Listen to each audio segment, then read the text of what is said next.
സദാശിവസമാരംഭാം ശങ്കരാചാര്യമധ്യമാം അസ്മദാചാര്യപര്യന്താം വന്ദേ ഗുരുപരമ്പരാ.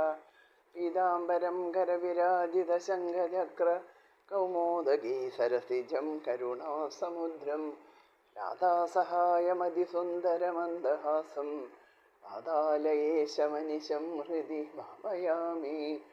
സർവത്ര ഗോവിന്ദനാമസങ്കീർത്തനം. ഗോവിന്ദ ഗോവിന്ദ.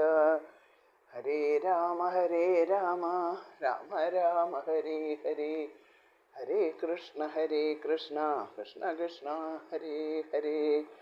എല്ലാവർക്കും നമസ്കാരം. ശ്രീമദ് ഭാഗവത മഹാപുരാണം 2-ാം സ്കന്ധം 5-ാമത്തെ അധ്യായം സൃഷ്ടിക്രമ വർണ്ണനം. നാരദ ഉവാച ദേവദേവ നമസ്തേസ്തു ഭൂതഭാവനപൂർവജ തദ്വിജാനീഹി യജ്ഞാനം ആത്മതത്വനിദർശനം. നാരദർ പറഞ്ഞു, ഹേ ദേവദേവനായ പൂർവജ, അങ്ങയ്ക്ക് നമസ്കാരം. ആത്മതത്വത്തെ വ്യക്തമായി അറിയിക്കുന്ന ജ്ഞാനം ഏതൊന്നാണോ അതിനെ എനിക്ക് ഉപദേശിച്ച് തരണമേ. നമ്മൾ കഴിഞ്ഞ അധ്യായത്തിൻ്റെ അവസാനത്തിൽ പറഞ്ഞല്ലോ, ശുഖബ്രഹ്മർഷി പരീക്ഷിത്തിനോട് പറയുന്നുണ്ട്. ഇപ്പം പരീക്ഷിത്ത് തന്നോട് ചോദിച്ച അതേ ചോദ്യം പണ്ട് ശ്രീ നാരദ മഹർഷി പിതാവായ ബ്രഹ്മാവിനോട് ചോദിച്ചു എന്നാണല്ലോ പറഞ്ഞത്. അതിൻ്റെ ബാക്കി ഭാഗങ്ങളാണ് ഇപ്പോൾ ഇവിടെ പറയണത്. നാരദർ പറഞ്ഞു, ഹേ ദേവദേവനായ പൂർവജ, അങ്ങയ്ക്ക് നമസ്കാരം. ആത്മതത്വത്തെ വ്യക്തമായി അറിയിക്കുന്ന ജ്ഞാനം ഏതൊന്നാണോ അതിനെ എനിക്ക് ഉപദേശിച്ച് തരണമേ. നാരദര് ബ്രഹ്മാവിനോട് പറയണതാണ്. യദ്രൂപം യദധിഷ്ഠാനം യദസൃഷ്ടമിദം പ്രഭോ യത് സംസ്ഥം യത് പരം യച്ച തത്തത്വം വദ തത്വത. ഹേ പ്രഭു, ഈ കാണുന്ന രൂപത്തോടു കൂടിയ പ്രപഞ്ചത്തെ ആരാണ് ഈ വിധത്തിൽ സൃഷ്ടിച്ചത്? ഇത് ആരെയാണ് ആശ്രയിച്ചിരിക്കുന്നത്? ആരിലാണ് ലയിക്കുന്നത്? ആർക്കാണ് സ്വാധീനമായിരിക്കുന്നത്? യാതൊന്നാകുന്ന ആത്മാവോട് കൂടി ഇരിക്കുന്നുവോ അതിൻ്റെ തത്വത്തെ അരുൾ ചെയ്യണം. സർവം ഹേതദ് ഭവാൻ വേദ ഭൂതഭവ്യഭവ പ്രഭു കരാമലകവത് വിശ്വം വിജ്ഞാനാവസിതം തവ. ഈ സർവവും ഉണ്ടായതും ഉണ്ടാകാൻ പോകുന്നതും ഉണ്ടായിക്കൊണ്ടിരിക്കുന്നതും എല്ലാം അങ്ങയുടെ വിശേഷജ്ഞാനത്താൽ നിശ്ചയിക്കപ്പെട്ടതാണല്ലോ. യത് വിജ്ഞാനോ യഥാധാരോ യത് പരസ്ത്വം യഥാത്മക ഏകസൃജസി ഭൂതാനി ഭൂതേരേവാത്മമായയാ. നിന്ദ്രുവടി ഈ പ്രപഞ്ച സൃഷ്ടിക്ക് വേണ്ടതായ ജ്ഞാനത്തെ ആരിൽ നിന്നാണ് സമ്പാദിച്ചത്? അങ്ങ് ആരിലാണ് ആധാരമായിരിക്കുന്നത്? ആർക്കാണ് അങ്ങ് കീഴടങ്ങിയിരിക്കുന്നത്? അങ്ങയുടെ യഥാർത്ഥ സ്വരൂപം എന്താണ്? ഏകനായ നിന്ദ്രുവടി ആത്മശക്തി കൊണ്ട് ജനിപ്പിച്ച് ഭൂതങ്ങളെ കൊണ്ട് പ്രാണിവർഗങ്ങളെ സൃഷ്ടിക്കുന്നു. ബ്രഹ്മാവ് പഞ്ചഭൂതങ്ങളെ കൊണ്ട് സൃഷ്ടി നടത്തുന്നു. അപ്പോൾ സ്വതന്ത്രനായിരിക്കണമല്ലോ. എന്നാൽ ബ്രഹ്മാവും തപസ് ചെയ്തുകൊണ്ടിരിക്കുന്നതായി കാണപ്പെടുന്നു. അപ്പോൾ ബ്രഹ്മാവും സ്വതന്ത്രനല്ല, മറ്റാർക്കോ കീഴടങ്ങിയിരിക്കുന്നു എന്ന് ഇവിടെ സംശയിക്കുകയാണ്. ആത്മൻ ഭാവയസേതാനീന പരാഭാവയൻ സ്വയം ആത്മശക്തിമഷ്ടഭ്യ പൂർണ്ണനാഭ്യേവാക്ലമ. എട്ടുകാലി പറയുമ്പോൾ ചിലന്തി തന്നിൽ നിന്നുണ്ടാകുന്ന പശനൂൽ കൊണ്ട് വല നെയ്യുന്നത് പോലെ അവിടുന്ന് സ്വന്തം ശക്തിയെ ആശ്രയിച്ച് സൃഷ്ടിച്ച പഞ്ചഭൂതങ്ങളെ കൊണ്ട് പ്രാണികളെ സൃഷ്ടിച്ച് അവയ്ക്ക് പരാശയം ഉണ്ടാകാതിരിക്കാൻ താൻ തന്നെ അവയ്ക്കുള്ളിൽ സ്ഥിതി ചെയ്ത് പരിപാലിക്കുന്നു. നാഹം വേദപരം ഹ്യസ്മിന്നാപരം ന സമം വിഭോ നാമരൂപഗുണേർഭാവ്യം സദസത് കിഞ്ചിതന്യത. ഹേ വിഭോ, ആയതിനാൽ ഈ വിശ്വത്തിൽ ഉത്തമം, മധ്യമം, അധമം എന്നിങ്ങനെ വ്യവഹാരത്തിന് വിഷയമായിട്ടുള്ളതും സസ്യമൃഗ പക്ഷി മനുഷ്യ തുടങ്ങിയ നാമങ്ങളും സത്വരജോതമോ ഗുണങ്ങളും വെളുപ്പ്, കറുപ്പ്, ചുവപ്പ് തുടങ്ങിയ നിറങ്ങളുമുള്ളവയിൽ സാധിക്കാൻ കഴിയുന്നതെല്ലാം സ്ഥൂലമായും സൂക്ഷ്മമായും ഇരിക്കുന്നതൊക്കെയും അങ്ങയിൽ നിന്നല്ലാതെ അന്യത്തിൽ നിന്നുണ്ടായതായിട്ട് ഞാൻ അറിയുന്നില്ല. സഭവാനചരദ്ഘോരം യത്തവാസു സമാഹിത തേനകേതയസേനസ്തും പരാശങ്കാം പ്രയച്ഛസി. സർവപ്രപഞ്ച സൃഷ്ടാവായിരിക്കുന്ന ആ നിന്ദ്രുവടി ഏറ്റവും ഏകാഗ്രതയോടെ കഠിന തപസ് അനുഷ്ഠിച്ചു എന്ന് പറയുന്നത് ഞങ്ങളെ ക്ലേശിപ്പിക്കുന്നു. അങ്ങേക്കും ഭജിക്കാൻ യോഗ്യനായ അന്യദേവൻ ഉണ്ട് എന്നുള്ളത് ഞങ്ങൾക്ക് ശങ്കയുണ്ടാക്കുന്നുവല്ലോ. ഏതന്മേ പൃച്ഛത സർവം സർവജ്ഞ സകലേശ്വര വിജാനീഹി യഥേവേദം അഹം ബുദ്ധിയേനുശാസിത. ഹേ സർവജ്ഞനായ ദേവ, ഞാൻ ചോദിച്ചതായ പ്രശ്നത്തിന് എൻ്റെ ബുദ്ധിക്ക് ഗ്രഹിക്കത്തക്ക വിധത്തിൽ എനിക്ക് പറഞ്ഞു തരണമേ. ബ്രഹ്മോവാച സമ്യക്കാരുണകസ്യേദം വത്സദേ വിജിഗിത്സിതം യതഹം ജ്യോതിത സൗമ്യ ഭഗവത് വീര്യദർശനേ ബ്രഹ്മാവ് പറഞ്ഞു, ഹേ വത്സ, കരുണയോടുകൂടിയ നിന്റെ ഈ സന്ദേഹം വളരെ നല്ലത്. എന്തുകൊണ്ടെന്നാൽ പരമപുരുഷന്റെ ധർമ്മത്തെ പ്രകാശിപ്പിക്കുന്നതിന് നീ എന്നെ ഇപ്പോൾ പ്രേരിപ്പിച്ചിരിക്കുന്നു. ബ്രഹ്മാവിന് ഭഗവത് മാഹാത്മ്യം വർണ്ണിക്കാൻ പ്രേരണയുണ്ടാകാനുള്ള വിധത്തിൽ നാരദൻ കാരുണ്യം കാണിച്ചു എന്നാണ് ഇവിടെ ബ്രഹ്മാവ് പറയണത്. നാനുദം തവതച്ചാവി യഥാ മാം പ്രബ്രവീശിവോ അവിജ്ഞായ പരം മത്ത യഥാവത്വം യഥോഹിമേ. ഹേ വത്സ, നീ എന്നെ ഈശ്വരനാണെന്ന് കരുതി പറഞ്ഞത് ഒട്ടും അസത്യമല്ല. എന്തുകൊണ്ടെന്നാൽ എനിക്ക് ഇത്രത്തോളം പ്രഭാവം ആരിൽ നിന്നുണ്ടായോ? പരമപുരുഷന്റെ തത്വത്തെ അറിയാത്തത് കൊണ്ടാണ് നീ ഇങ്ങനെ പറഞ്ഞത്. ഏനസ്വരോജിഷാ വിശ്വം രോജിതം രോജയാമ്യഹം യഥാർക്കോ അഗ്നിർയഥാ സോമോ യഥക്ഷഗ്രഹതാരക. ഏതൊരു ദേവനാൽ സ്വപ്രകാശത്താൽ ആദ്യമായി പ്രകാശിപ്പിക്കപ്പെട്ട ഈ വിശ്വത്തെ സൂര്യനെപ്പോലെയും ചന്ദ്രനെപ്പോലെയും ഗ്രഹങ്ങൾ, നക്ഷത്രങ്ങൾ എന്നിവകളെപ്പോലെയും സൃഷ്ടി വ്യാപാരത്തിൽ ഞാൻ പ്രകാശിപ്പിക്കുന്നു. സ്വന്തം ചൈതന്യത്താൽ സ്വയം പ്രകാശിച്ചുകൊണ്ടിരിക്കുന്ന ആ പരമപുരുഷനെ സൂര്യനോ ചന്ദ്രനോ ഗ്രഹങ്ങളോ നക്ഷത്രങ്ങളോ പ്രകാശിപ്പിക്കുന്നില്ല. മാത്രമല്ല, അവ പ്രകാശിക്കുന്നത് ആ പുരുഷന്റെ പ്രകാശം കൊണ്ടാണ്. അതുകൊണ്ടാണ് നതത്ര സൂര്യോപാധി ന ചന്ദ്രതാരകം നേമാ വിദ്യുതോപാധി കുതോ യമഗ്നി തമേവ ബാന്ധമനുപാധി സർവം ദസ്യ ഭാസ സർവമിതം വിഭാതി എന്ന് ശ്രുതി പറയുന്നത്. അതായത് അവിടെ സൂര്യൻ പ്രകാശിക്കുന്നില്ല, ചന്ദ്രനോ താരകങ്ങളോ പ്രകാശിക്കുന്നില്ല, മിന്നലോ അഗ്നിയോ ഒന്നും പ്രകാശിക്കുന്നില്ല. അവയെല്ലാം ആ പരമപുരുഷന്റെ പ്രകാശത്തെ ആശ്രയിച്ചുകൊണ്ട് പ്രകാശിക്കുന്നു. തസ്മൈ നമോ ഭഗവതേ വാസുദേവായ ധീമഹി യന്മായയാ ദുർജയാ മാം ബ്രുവന്തി ജഗൽ ഗുരും. ജയിക്കാൻ കഴിയാത്തതായ ഏതൊരുവന്റെ മായ നിമിത്തം നീയും മറ്റുള്ളവരും എന്നെ ലോകഗുരുവെന്ന് പറയുന്നുവോ? വാസുദേവനായ ഭഗവാന് മനസ്സ നമസ്കാരം ചെയ്യുന്നു. വിലജ്ജമാനയായ സ്ഥാതുമീക്ഷാപദേ മുയ വിമോഹിത വിഗത്തന്തേ മോഹമിതി ദുർദിയ. ആ ഭഗവാന്റെ നയനങ്ങൾക്ക് മുന്നിൽ നിൽക്കാൻ ലജ്ജിക്കുന്ന ആ മായയാൽ മോഹിപ്പിക്കപ്പെട്ട ദുർബുദ്ധികൾ എൻ്റേത്, ഞാൻ എന്നൊക്കെ സ്വയം പറയുന്നു. ഈശ്വരനാണ് സർവവുമെന്നും താൻ ഉൾപ്പെടെ ബാക്കിയെല്ലാം ഭഗവാന്റെ മായയാണെന്നും അറിയുന്നവരാണ് സുബുദ്ധികൾ. അവർ ഒരിക്കലും ഞാൻ എന്നും എൻ്റേതെന്നും പറയുകയില്ല. ഈശ്വരതത്വം അറിയാത്ത അജ്ഞാനികളാണ് ഇങ്ങനെ പറയുന്നത് എന്ന് സാരം. ദ്രവ്യം കർമ്മജകാലസ്യ സ്വഭാവോ ജീവയേവജ വാസുദേവ പരോ ബ്രഹ്മൻ നചാന്യോർത്തോസ്തി തത്വത. പ്രപഞ്ചത്തിലെ എല്ലാ പദാർത്ഥങ്ങളും കർമ്മവും കാലവും ഇവയെ അനുഭവിക്കുന്ന ജീവനും എല്ലാം ഭഗവാൻ വാസുദേവൻ തന്നെ. ഹേ ബ്രഹ്മജ്ഞ, ആ ഭഗവാനിൽ നിന്ന് അന്യമായി ഇവിടെ മറ്റൊന്നുമില്ല. നാരായണ പരാവേദ ദേവാ നാരായണാംഗജ നാരായണ പരാലോക നാരായണ പരാമഗാഹ നാരായണ പരോ യോഗോ നാരായണ പരം തപഃ നാരായണ പരം ജ്ഞാനം നാരായണ പരാഗതി. വേദങ്ങൾ നാരായണനെ ആശ്രയിച്ചിരിക്കുന്നു. ദേവന്മാർ നാരായണന്റെ അംശത്തിൽ നിന്നും ജനിച്ചവർ. ഈ ലോകം നാരായണനെ ആശ്രയിച്ചിരിക്കുന്നു. യാഗങ്ങൾ നടത്തുന്നത് നാരായണനെ ആരാധിക്കാൻ വേണ്ടി. യോഗങ്ങളെല്ലാം നാരായണനെ അറിയാനുള്ള വഴി. തപസ് ചെയ്യുന്നത് നാരായണ പ്രീതിക്കായി ചെയ്യുന്ന കർമ്മം. അതിൽ നിന്ന് ലഭിക്കുന്ന ജ്ഞാനം നാരായണപരമായിട്ടുള്ളത്. ജ്ഞാനത്തിൽ നിന്നുള്ള ഗതിയും നാരായണനിൽ ചേരാൻ വേണ്ടിയുള്ളതാണ്. അതിനാൽ നാരായണന് അധീനമാകാത്ത ഒന്നും വിശ്വത്തിൽ ഇല്ല. തസ്യാഭീതഷ്ടുരീശസ്യ കൂടസ്ഥസ്യാഖിലാത്മന സൃജ്യം സൃജാമി സൃഷ്ടോഹം ഈശയേവ അഭിജോദിത. അങ്ങനെയുള്ള ആ ഭഗവാനാൽ സൃഷ്ടിക്കപ്പെട്ട ഞാൻ സർവ്വതും കണ്ടുകൊണ്ടിരിക്കുന്നവനും എല്ലാറ്റിനും ഉള്ളിൽ കൂടസ്ഥനായിരിക്കുന്നവനും ഈശ്വരനും സർവാത്മാവുമായിരിക്കുന്ന അവൻ്റെ കടാക്ഷത്താൽ പ്രേരിപ്പിക്കപ്പെട്ടവനായിട്ട് അവനു വേണ്ടി അവൻ്റെ ആജ്ഞാനുസരണം ഈ പ്രപഞ്ചത്തെ സൃഷ്ടിക്കുന്നു.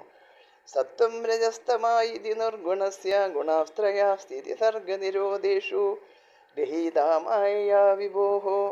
നിർഗുണസ്വരൂപമാണെങ്കിലും എല്ലാറ്റിനും സമർത്ഥനായ ഭഗവാന്റെ മായയുമായുള്ള സംബന്ധം കൊണ്ട് സൃഷ്ടിയും രക്ഷയും സംഹാരവും നടത്തുവാൻ സത്വരജസ്തമങ്ങൾ എന്ന ത്രിഗുണങ്ങളെ സ്വീകരിച്ചിരിക്കുന്നു. കാര്യകാരണകർത്തൃത്വേ ദ്രവ്യജ്ഞാനക്രിയാശ്രയ ബധ്നന്തി നിത്യതാ മുക്തം മായിനം പുരുഷം ഗുണാഃ ദ്രവ്യങ്ങളായ മഹാഭൂതങ്ങൾ, ജ്ഞാനസ്വരൂപന്മാരായ ദേവന്മാർ, കർമ്മസ്വരൂപമായ ഇന്ദ്രിയങ്ങൾ, അവയുടെ അധിഷ്ഠാന ദേവതകൾ, അവയ്ക്കെല്ലാം ആശയമായ 3 ഗുണങ്ങൾ എന്നിവയിൽ നിന്ന് ആ പരമാത്മാവ് മുക്തനാണ് എങ്കിലും മായാസംബന്ധത്തോടു കൂടിയിരിക്കുന്ന പുരുഷനെ ഗുണങ്ങൾ ബന്ധിക്കുന്നു. സ ഏഷ ഭഗവാൻ ലിംഗേ ശ്രീവീരേ വിരദോക്ഷജ സ്വലക്ഷിതഗത് ബ്രഹ്മൻ സർവേഷാം അമജേശ്വര. ഹേ നാരദ, അത്രമാത്രം മഹാത്മ്യമുള്ളവനും ഇന്ദ്രിയഗോചരൻ അല്ലാത്തവനുമായി ഭഗവാൻ 3 ഗുണങ്ങളാകുന്ന ഉപാധികളോടുകൂടിയും ഭക്തന്മാരാൽ അറിയപ്പെട്ട തത്വങ്ങളോടുകൂടിയും ഇരിക്കുന്നു. ഹേ നാരദ, അവൻ എനിക്കും ഈശ്വരനാണ്. കാലം കർമ്മ സ്വഭാവം ജാമായേശോ മായയാസയാ ആത്മൻ യദൃച്ഛയാ പ്രാപ്തം വിഭുഭൂഷോരുപാദതേ. മായയ്ക്കും അധിപതിയായ ഈ ഭഗവാൻ തൻ്റെ പ്രയത്നം ഒന്നും കൂടാതെ തന്നെ തന്നിൽ വന്നു ചേർന്നതായ കാലത്തെയും കർമ്മത്തെയും സ്വഭാവത്തെയും തന്നിൽ തന്നെ അടങ്ങിയിരുന്നതായ മായയാൽ പലതായി തീരാൻ വേണ്ടി ഗുണങ്ങളെ സ്വീകരിച്ചു. മായ ഭഗവാനിൽ തന്നെ അടങ്ങിയിരിക്കുന്നു. ആ മായയിൽ ത്രിഗുണങ്ങൾ ചേർന്നിരിക്കുന്നു. സൃഷ്ടി നടത്താൻ ഭഗവാൻ ഇച്ഛിച്ചപ്പോൾ മായ, മഹത്തത്വം, അഹങ്കാരം എന്നിങ്ങനെ 3 സ്വഭാവത്തെ അംഗീകരിച്ചു എന്ന് സാരം.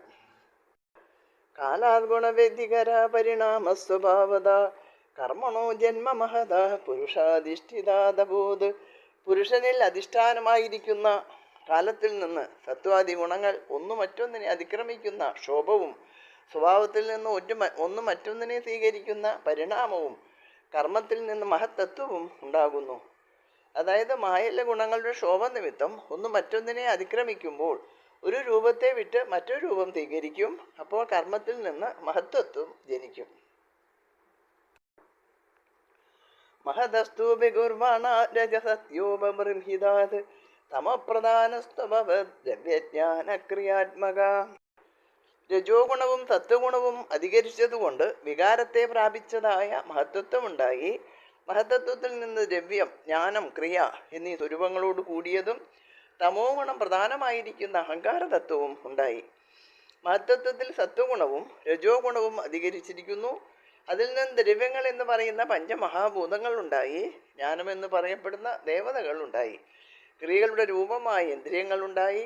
ഇവയിൽ നിന്നാണ് തമോ ഗുണം അധികരിച്ചിരിക്കുന്ന അഹങ്കാരതത്വം ഉണ്ടാകുന്നത്.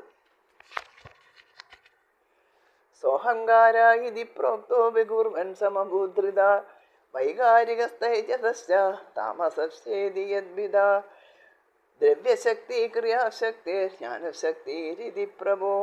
ആ അഹങ്കാരതത്വം വികാരത്തെ പ്രാപിച്ചപ്പോൾ സാത്വികം, രാജസം, താമസം എന്നിങ്ങനെ പറയപ്പെടുന്ന 3ആയിട്ട് തീർന്നു. ഹേ നാരദ, താമസാഹങ്കാരത്തെ ദ്രവ്യശക്തി എന്നും രാജസാഹങ്കാരത്തെ ക്രിയാശക്തി എന്നും സാത്വികാഹങ്കാരത്തെ ജ്ഞാനശക്തി എന്നും പറയുന്നു. താമസാദ വിഭൂതാദേർ വികുർവാണാദഭൂർണഭ തസ്യ മാത്ര ഗുണശബ്ദോ ലിംഗം യദ്ദ്രശ്യദൃശ്യയോ. ഭൂതങ്ങളുടെ ആദിയും വികാരത്തെ പ്രാപിച്ചതുമായ താമസാഹങ്കാരത്തിൽ നിന്ന് ആകാശവും അതിൻ്റെ അസാധാരണ ഗുണമായ ശബ്ദവും ഉണ്ടായി. ഈ ശബ്ദം കാണുന്നവനെന്നും കാണപ്പെടുവാൻ കഴിയുന്നത് എന്നീ ഭേദങ്ങളെ അറിയിക്കുന്നു. നഭസോദ വികുർവാണ അഭോസ്പർശ ഗുണോനില പരാന്വയ ശബ്ദവംശ പ്രാണവോജ സഹോബലം. പിന്നീട് ആകാശത്തിന് വികാരം സംഭവിച്ചപ്പോൾ സ്പർശം ഗുണമായിരിക്കുന്ന വായു ഉണ്ടായി. ആകാശം വായു ഉണ്ടാകാൻ കാരണമാകയാൽ ശബ്ദവും വായുവിലുണ്ട്. ഇങ്ങനെ ശബ്ദം, സ്പർശം എന്നീ 2 ഗുണങ്ങളുള്ള വായു പ്രാണനെ ധരിക്കുന്നതിനും ഇന്ദ്രിയങ്ങളുടെ പ്രവർത്തനത്തിനും മനസ്സിൻ്റെ ധൈര്യാദി ഗുണങ്ങൾക്കും ശരീരത്തിന് ബലമുണ്ടാകാനും കാരണമായിരിക്കുന്നു. വായോരവികുർവാണ കാലകർമ്മ സ്വഭാവത ഉദപദ്യത തേജോ വൈ രൂപവസ്പർശ ശബ്ദവത്. കാലം, കർമ്മം, സ്വഭാവം എന്നിവ കൊണ്ട് വായുവിൽ നിന്നും തേജസ് അഥവാ അഗ്നി ഉണ്ടായി. വായുവിൻ്റെ സംബന്ധം നിമിത്തം അതിന് സ്പർശവും ആകാശവുമായുള്ള ചേർച്ച കൊണ്ട് ശബ്ദവും അഗ്നിക്കുണ്ട്. തേജസസ്തു വികുർവാണാദാസ്യം ദംഭോരസാത്മകം രൂപവസ്പർശവച്ചാമ്പോ കോശവച്ചാപരാന്വയാത്. വികാരത്തെ അടഞ്ഞതായ തേജസ്സിൽ നിന്ന് രസമാകുന്ന ഗുണത്തോടു കൂടിയതായ ജലമുണ്ടായി. ആകാശം, വായു, അഗ്നി ഇവകളുടെ സംബന്ധ നിമിത്തം അവയുടെ ഗുണങ്ങളായ ശബ്ദം, സ്പർശം, രൂപം എന്നീ ഗുണങ്ങളും ജലത്തിനുണ്ട്. വിശേഷസ്തു വികുർവാണാദംബസോ ഗന്ധവാനബോധ് പരാന്വയാരസസ്പർശ ശബ്ദരൂപഗുണാനിത. വികാരപ്പെട്ടതായ ജലത്തിൽ നിന്ന് ഗന്ധമാകുന്ന ഗുണത്തോടുകൂടി ഭൂമിയുണ്ടായി. മറ്റു ഭൂതങ്ങളുടെ സംബന്ധ നിമിത്തം പൃഥ്വിക്ക് രസം, ശബ്ദം, സ്പർശം, രൂപം എന്നീ 4 ഗുണങ്ങളും കൂടി ഉണ്ട്. വൈകാരികാൻ മനോജജ്ഞേ ദേവ വൈകാരിക ദശ ദിഗ്പാതാർക്ക പ്രജയദോഷി ഫന്നീന്ദ്രൂപേന്ദ്രമിത്രകാഹ. സാത്വിക അഹങ്കാരത്തിൽ നിന്ന് മനസ്സും അതിൻ്റെ അധിഷ്ഠാന ദേവതയായ ചന്ദ്രനും ഉണ്ടായി. സാത്വിക അഹങ്കാരത്തിൽ നിന്ന് ദിക്ക്, വായു, സൂര്യൻ, പ്രജേതസ്സുകൾ, അശ്വിനി ദേവന്മാർ, അഗ്നി, ഇന്ദ്രൻ, ഉപേന്ദ്രൻ, മിത്രൻ, പ്രജാപതി എന്നിങ്ങനെ ഇന്ദ്രിയ ദേവതമാർ ജനിച്ചു. ഇപ്പറഞ്ഞ 10 പേരും 10 ഇന്ദ്രിയങ്ങളിൽ വസിക്കുന്നു. അതായത് ശ്രോത്രത്തിൽ ദിഗ്ദേവത, ത്വക്കിൽ വായുദേവൻ, കണ്ണുകളിൽ സൂര്യൻ, നാവിൽ പ്രജേതസ്, നാസികയിൽ അശ്വിനികൾ, വാക്കിൽ അഗ്നി, കൈകളിൽ ഇന്ദ്രൻ, പാദങ്ങളിൽ ഉപേന്ദ്രൻ. ഉപേന്ദ്രൻ പറയുമ്പോൾ വിഷ്ണു. വായു പറയുന്നത് വിസർജന ദ്വാരത്തിലും മിത്രൻ, ഉപസ്ഥം പറഞ്ഞാൽ ജനനേന്ദ്രിയം, വരുണൻ എന്നിവർ ദേവതമാരായി ഇരിക്കുന്നു. തൈജസാത്തു വിഗുർവാണാദിന്ദ്രിയാണീ ദശാഭവൻ ജ്ഞാനശക്തി ക്രിയാശക്തി ബുദ്ധി പ്രാണശ്ച തേജസോ ശ്രോത്രം ത്വക്രാണദിഗ്ജിഹ്വാഗ്ധോർമേഢ്രാംഗ്രിപായവ. വികാരപ്പെട്ടതായ രാജസഹങ്കാരത്തിൽ നിന്ന് 10 ഇന്ദ്രിയങ്ങളുണ്ടായി. അവയിൽ ജ്ഞാനേന്ദ്രിയങ്ങൾ 5, കർമ്മേന്ദ്രിയങ്ങൾ 5, ജ്ഞാനശക്തിയും ക്രിയാശക്തിയും ആണ് അവ. ബുദ്ധിയും പ്രാണനും രാജസഹങ്കാരത്തിൽ നിന്നുണ്ടായി. ചെവി, ത്വക്ക്, മൂക്ക്, കണ്ണ്, നാക്ക് എന്നിവ ജ്ഞാനേന്ദ്രിയങ്ങളും വാക്ക്, കൈകൾ, കാലുകൾ, ജനനേന്ദ്രിയം, വിസർജനേന്ദ്രിയം ഇവ കർമ്മേന്ദ്രിയങ്ങളുമാണ്. യഥേതേ സംഗതാ ഭാവാ ഭൂതേന്ദ്രിയമനോ ഗുണാഃ യഥായതന നിർമ്മാണേ നശേഗോ ബ്രഹ്മവിത്തമ. ഈ ബ്രഹ്മജ്ഞ, ഭൂതങ്ങൾ, ഇന്ദ്രിയങ്ങൾ, മനസ്സ്, ഗുണങ്ങൾ എന്നീ ഭാവപദാർത്ഥങ്ങൾ പരസ്പരം യോജിക്കാതിരുന്നുവോ അപ്പോൾ ബ്രഹ്മാണ്ടമാകുന്ന ശരീരത്തിൻ്റെ വാസസ്ഥാനത്തെ നിർമ്മിക്കാൻ ശക്തങ്ങളായില്ല. തഥാ സംഹത്യ ചാന്യോന്യം ഭഗവത് ശക്തി ജ്യോതിദാഃ സതസത്വമുപാദായ ചോഭയം സതുജുഹ്യത. അപ്പോൾ ഹേ നാരദ, ഭഗവാന്റെ ശക്തിയാൽ പ്രേരിപ്പിക്കപ്പെട്ടതായിട്ട് അവ ഒന്നിനോടൊന്ന് യോജിച്ച് സത്ത്, അസത്ത് എന്നീ 2 ഭാവങ്ങൾ സ്വീകരിച്ചിട്ട് 2 വിധത്തിലുള്ള ശരീരങ്ങളെ സൃഷ്ടിച്ചു. സത്ത്, അസത്ത് എന്നിവ സ്ഥൂലരൂപവും സൂക്ഷ്മരൂപവുമാണ്. അവയിൽ നിന്നുണ്ടായ 2 ശരീരങ്ങൾ വ്യഷ്ടി ശരീരവും സമഷ്ടി ശരീരവും. വർഷഭൂക സഹസ്രാന്തേ തദണ്ഡ മുദകേശയം കാലകർമ്മ സ്വഭാവസ്തു ജീവോ ജീവമജീവയത്. പരസ്പരം യോജിച്ചതായ ആ പദാർത്ഥം അനേകായിരം വർഷം കഴിഞ്ഞപ്പോൾ ജലത്തിൽ ചയിക്കുന്ന ഒരണ്ടമായി തീർന്നു. കാലകർമ്മ സ്വഭാവസ്ഥിതനായ പരമാത്മാവ് അചേതനമായിരുന്ന ആ അണ്ടത്തെ ജീവനുള്ളതാക്കി തീർത്തു. അതിന് ചൈതന്യമുണ്ടായി എന്ന് അർത്ഥം. സയേവ പുരുഷത്തസ്മാദണ്ഡം നിർഭിദ്യ നിർഗത സഹസ്രോർവഗ്നിബാഹുക്ഷ സഹസ്രാനശിഷവൻ. അതിനുള്ളിലിരുന്ന പുരുഷൻ തന്നെ അണ്ടത്തെ പിളർന്നിട്ട് അതിനുള്ളിൽ നിന്നും 1000 തുടകൾ, പാദങ്ങൾ, കൈകൾ, കണ്ണുകൾ, മുഖങ്ങൾ, ശിരസ്സുകൾ എന്നീ അവയവങ്ങളോടുകൂടിയ പുരുഷനായി പുറത്തേക്ക് വന്നു.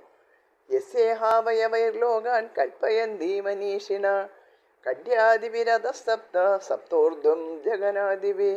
ബ്രഹ്മത്തെ അറിഞ്ഞ വിദ്വാൻമാർ ഈ കാണപ്പെടുന്ന സകലത്തിനും അധിഷ്ഠാനം ഈ പുരുഷൻ തന്നെയാണെന്നും അവൻ്റെ കടിപ്രദേശമായ അവയവങ്ങൾ കൊണ്ട് താഴത്തുള്ള 7 ലോകങ്ങളെന്നും ജഗനാദികളായ അവയവങ്ങൾ മുകളിലോട്ടുള്ള 7 ലോകങ്ങളെന്നും കൽപ്പിക്കപ്പെടുന്നു.